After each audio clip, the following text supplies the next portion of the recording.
ስታርታፖችን ማበረታታት ኢትዮጵያን ከሌሎች የዓለም ሀገራት ጋር ተወዳዳሪ ከሚያደርጓት ጅምሮች አንዱ ነውና መንግስት ዘርፉ በዲጂታል ቴክኖሎጂና ፈጠራ ላይ የተመሰረተ እንዲሆን ትኩረት ሰጥቶ እየሰራ ይገኛል። በዚህም የ5 ሚሊዮን ኮደር ስልጠናን ጨምሮ ሌሎች እውቀትና ክህሎትን የሚያሳድጉ ስልጠናዎችም እየተሰጡ ነው። የድሬዳዋ ዩኒቨርሲቲም የፈጠራ ሀሳብና ክህሎት ያላቸውን ተማሪዎችን በማወዳደር ሀሳባቸውን ወደ ተግባር የሚለውጡበትን የቢዝነስና የቴክኖሎጂ ማበልጸጊያ ማዕከል ከ2 ዓመታት በፊት አቋቁሟል። በማዕከሉ ድጋፍ የሚደረግላቸው ተማሪዎችም ችግር ፈቺ የቴክኖሎጂ ውጤቶችን በማበልጸግ ለተቋማት ማቅረብ ላይ እየሰሩ ነው።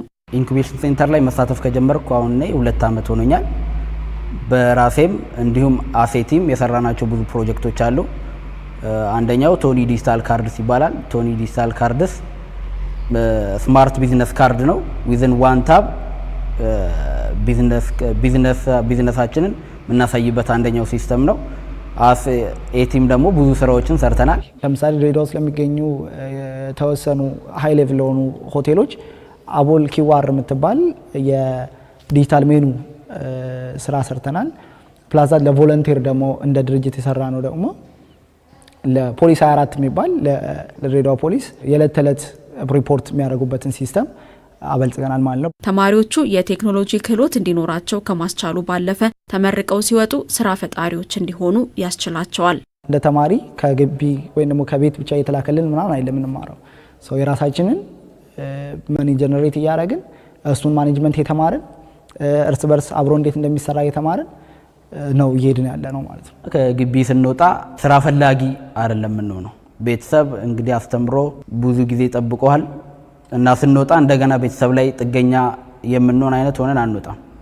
ስፔሻሊ ከዚህ ከኢንኩቤተር ሴንተር ተሳታፊዎች መሃል ማለት ነው። ስንወጣ የቤተሰብ ደጓሚ እንጂ የቤተሰብ እጅ ጠባቂ አንሆንም።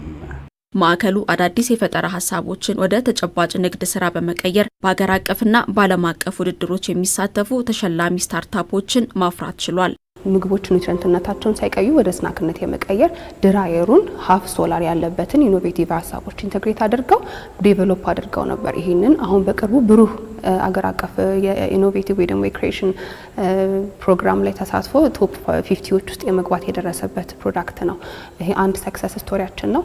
ከዛ ባሻገር የብሪክ ከወደቀው ፕላስቲኮች ከሪሳይክል አድርጎ የመሬት ብሪኮች ሞር ከኢንቫይሮንመንታል ኢምፓክቶችን ጋር በተያያዘ የተሰራ ፕሮዳክታችን በእኛ ዩኒቨርሲቲ ስታርታፕ ፕሮግራም ሰፖርት ተደርገው የወጡ ተማሪዎቻችን ስታርታፕ 10 የሚል ፕሮግራም ላይ ጣሊያን ድረስ ሄደው እስከ 5000 ዩሮ ድረስ ሰፖርት አሸንፎ የመጡበት አለ። መምህራንም ከማስተማር ስራቸው ጎን ለጎን ተጨማሪ ገቢ ማግኘት የሚችሉበትን እድል የፈጠረ ሲሆን በቀጣይም በማዕከሉ ድጋፍ የሚደረግላቸውን ስታርታፖችን ቁጥር ለመጨመር ይሰራል። አሁን ካሉን ስታርታፖች መካከል 1/3 መምህራን ናቸው። ስለዚህ መምህሩም ሳይድ የራሱን ካምፓኒ ክሬት እያደረገ ነው ማለት ነው። ስለዚህ ያመጣ ነው በመጀመሪያ ያስተሳሰብ ለውጡን እኔ ያደንቃለሁ። ቀጥሎ ደግሞ በተጨባጭ እየተመዘገቡ ያሉ ክሬት የተደረጉ ያሉ ካምፓኒዎች የኛ ስራ ውጤቶች ናቸው። ግን ሰራን ማለት አንችልም። በዩኒቨርሲቲያችን ውስጥ ከ10,000 በላይ ተማሪ አለ። እኛ እያገዝን ያለው በጣም ጥቂቶችን ነው። ስለዚህ እያሰፋን ብዙ ተማሪዎችን በሚቀጥሉት አመታት ከስልጠና ስታርታፕ ካምፓኒያቸውን ክሬት እስከማድረግ ድረስ የምንሄድበት ይሆናል ማለት ነው። ዩኒቨርሲቲው በየዓመቱ ከሚያስመርቃቸው ስታርታፖች በተጨማሪ ከድሬዳዋ ከተማ አስተዳደር ጋር ጥምረት ፈጥሯል። 2017 ከወሰን ወደ 10 የሚሆኑ ስታርታፖች በዩኒቨርሲቲያችን ተመርቀዋል። ማለት እነዚህ የራሳቸውን የቢዝነስ አይዲያ ይዘው መጥተው የተለያዩ ቴክኖሎጂዎችን እየፈጠሩ እኛም እያበቃናቸው ሜንተር እየተደረጉ እነዛ ልጆች የራሳቸውን ቢዝነስ እየፈጠሩ እንዲወጡ ከመንግስት ብቻ ስራ መጠበቅ ሳይሆን በራሳቸው ስራ እንዲፈጥሩ በዛ ልክ ነው ዩኒቨርሲቲ እየሰራ ያለውና ይሄን ደግሞ በቀጣይ በዩኒቨርሲቲያችን ብቻም ሳይሆን ከድሬዳዋ አስተዳደርም ከሌሎች አካባቢዎችም ተማሪዎችም ወጣቶችም እየመጡ ይሄንን ክህሎት እንዲያገኙ ዩኒቨርሲቲያችን እየሰራ ይገኛል። ድሬዳዋ ዩኒቨርሲቲ ኢትዮጵያ ተግባራዊ ማድረግ ለጀመረችው የዲጂታል ኢትዮጵያ 2030 የበኩሉ ለመወጣትም እየሰራ ይገኛል።